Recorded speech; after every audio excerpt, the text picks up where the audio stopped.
Great, and we'll show you the number 2 video right after Alwyn Garrigus' News in Brief. Presented by SL Insight, the Second Life portal. The $1 million idea.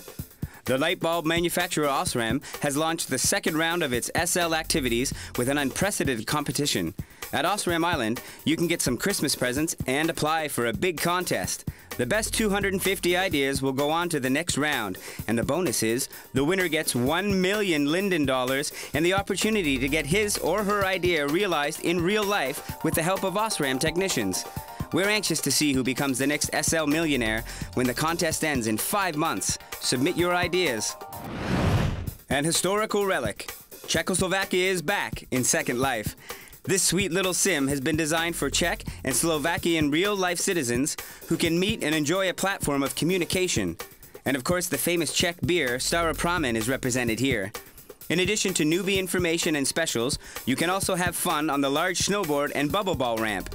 For a nice view over the town, use the glider and make the rounds. An advent calendar with real-life presents. On Bismart aisle, everything is geared towards the Christmas holidays, including the Bismart Advent Calendar. You can apply here for the calendar and win real-life presents that will be sent to your home on Christmas Eve. Several global players such as WMF, SL Talk, and IDEA are sponsors of the presents. There's a quiz for you to answer behind every door. And for more fun, check out the toboggan run and the finals on the weekend. Merry Christmas! Virtual Estonia displays some impressive architecture. With the opening of its virtual embassy in Second Life, Estonia wants all SL residents to know that it has arrived. The appealing design and architecture make this embassy interesting not only for Estonian citizens. There are places to hold conferences and roundtable discussions, and the Estonian art scene is represented with several paintings and photos. If that's not enough, check out the inviting chill-out areas on the rooftop. Welcome to Second Life, Estonia!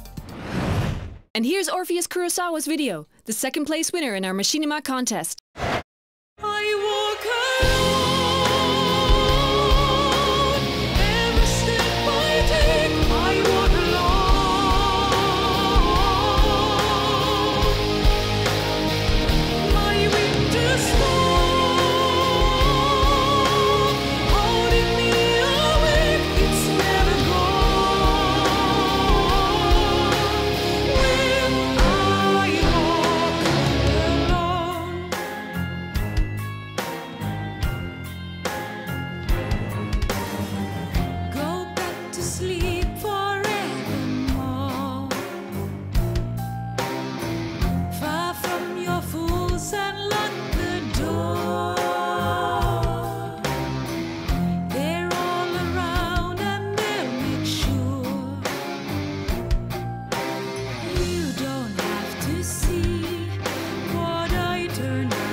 Hey Chris, have you ever seen the American version of the BBC's The Office? No.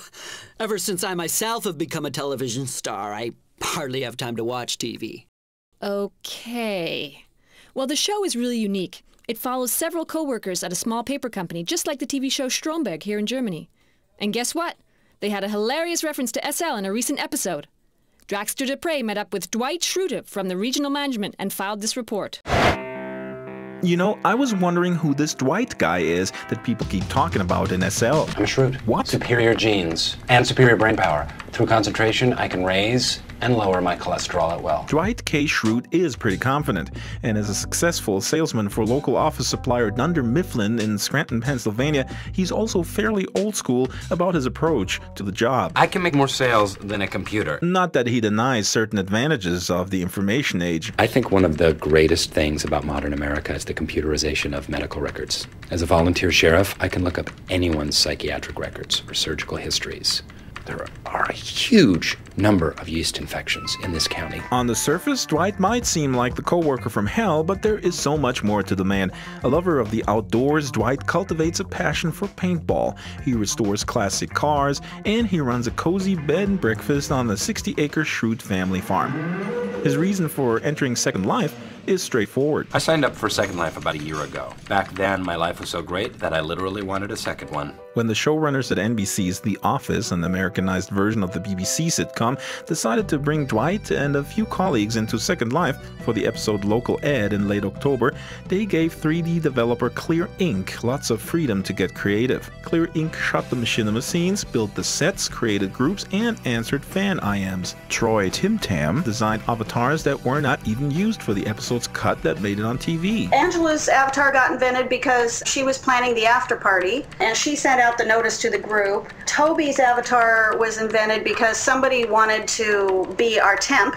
We had to create Toby for human resources to handle the job titles. Comparing the way Second Life was incorporated into a comedy Second Life is not a game. It doesn't have winners or losers. Oh, it has losers. to the storyline concocted for the CSI New York cameo Our entire system is overloaded. Log off now! might not be fair, but it seems that the Office's writing staff had a thorough understanding of SL's culture prior to writing the script. We knew that they were into online gaming. We suspect that somebody, despite all the press it's received, seemed to have an inside knowledge of the community that's in Second Life and what people do in here besides go to casinos and dance clubs. The future seems bright for the marriage between SL and The Office, although the show was hit hard by the writer's strike currently waging in Hollywood. The Writers Guild of America is demanding a pay increase from the studios to account for new revenue opportunities brought about by the internet. The Office was one of the shows without any new programs on the back burner, holding it over until the strike ends. Clear Ink's Kevini Owe says that since the 840 members of the Dunder Mifflin Group InWorld are hungry for office action,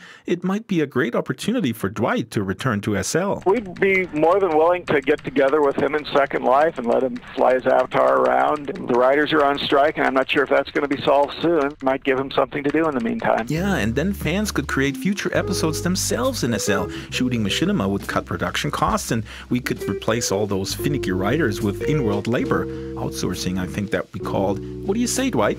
Very nice, very nice. Maybe I should pitch my idea to the studio execs right now. For Life4You News, I'm Drexter Dupre. Faces around the block break loose from the chains that are causing you pain.